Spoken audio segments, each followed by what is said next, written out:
In Zimbabwe, children can end up behind bars not because they've committed a crime, but because their mothers are imprisoned. And that is precisely what is happening as I speak, with the 1-year-old under the Jameson Timba case. The Zimbabwe Prisons and Correctional Service, or ZPCS, claims to provide facilities for children who are living with their jailed mothers. As per Section 71 of the Prisons and Correctional Service Act, female inmates can be imprisoned with their infants until they are 36 months old. After that, arrangements are made for the child's care. Despite legal protections, these children endure harsh prison conditions. Think about it, innocent children living in an environment meant for punishment, not nurturing.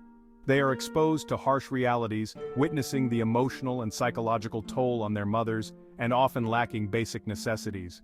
Many mothers find themselves stuck in the system for months, sometimes years, awaiting trial. And during this time, their children are right there with them, experiencing the same harsh conditions. These young lives are marked by an environment devoid of freedom, fresh air, and the joys of childhood. They grow up in close quarters with adults who are often stressed, desperate, and sometimes violent. The psychological impact on these children can be devastating. Children who grow up in such environments are at a higher risk of emotional and behavioral issues. They often struggle with social integration, education, and later, employment. If this story moved you, share this video to spread the word, because awareness brings change. We need that 1-year-old out of prison and the entire group inclusive. Thanks for watching, and remember, every child deserves a chance at a bright future, free from the confines of a prison.